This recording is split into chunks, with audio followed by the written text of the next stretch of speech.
Former Zimbabwean ministers Saviour, Kasakuwere and Mzembi have dismissed reports that they're interfering in the succession battle of the governing Zanu-PF. Both former Zanu-PF members, Kasukuwere and Mzembi, left the country 7 years ago when the late former President Robert Mugabe was removed from power.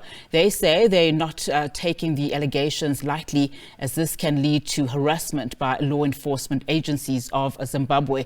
Zanu-PF spokesperson Kennedy Mandaza says his party is united and has no business in harassing the duo. SABC International News editor Sophie Mokoena spoke to the three politicians on this issue. Well, I think the article and the response, or the statement by Mutsvangwa, is an indication of the deep-seated challenges of illegitimacy that the current administration faces. What Mutsvangwa speaks about is all obviously a lot of hogwash, is nonsense. But the key concern that everybody has is from the day the coup happened in Zimbabwe and the current team took over the management of the country, they are just not being able to achieve the legitimacy that they require. Hence, they have put every other day to try and look for somebody to blame for their misfortunes. The party itself has never been unanimous or in agreement with the decision to remove Mugabe the way they did. Secondly, even after they took power, they have never been able to discharge their responsibilities in a democratic and justifiable manner. They continue to abuse the laws of the country. They continue to keep others, obviously, in prison beyond what the law requires. We have now a SADC process that is coming in. It is now being weaponized against citizens of the country. And to the extent that SADC itself is culpable, it has allowed for this situation to continue festering without resolving the situation in Zimbabwe. Let me bring in Mr. Mandaza. Mr. Mandaza, is it true that the party has not been united in terms of what happened and what's happening in Zimbabwe? Thank you, Sophie. The party, Zanu-PF, has been and continues to be united in terms of the processes that are supposed to be followed. In as much as we have other people that might be disgruntled, we have seen and what we continue to enjoy in the party is the unity that is there, regardless of the fact that at times you have robust discussion that takes place, and it is necessary in order to inform the processes that are supposed to take place. We shall continue to work to make sure that the unity that is currently there is sustained. Let's talk to you, Mr. Mzembi.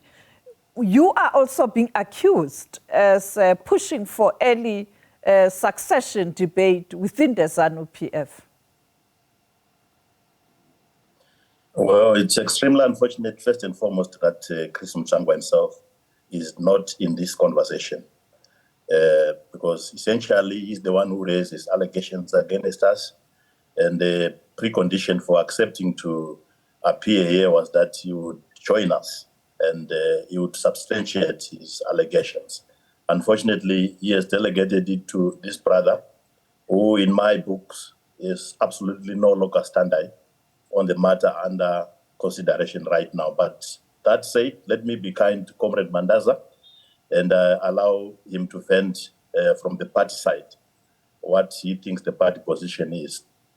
Notwithstanding, Comrade Chris Mutsvangwa has this habit of touching storms and running away from them. And it is a precedent that I know him from inside our own cabinet during the time that we were in government. He would touch storms and run away from them. I think he should have been here, with all due respect, to substantiate his allegations and then would respond. But with regards to SADC preparations, he's setting a wrong environment for the holding of this 44th summit by sponsoring an agenda that is absolutely nothing to do with us. If we are that strong to the extent where after 7 years we are still able to directly or indirectly discourse within Zanu-PF, then it means we have a local standard in the matters that relate to Zanu-PF as a party. We have been in exile for 7 years. How do we direct discourse inside Zanu-PF when we are not members inside this party?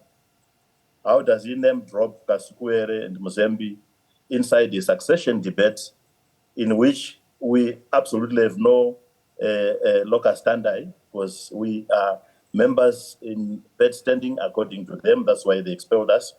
How do we command 7 years later so much power and clouds and strength to dictate the conversation that is taking place inside the party on the succession debate?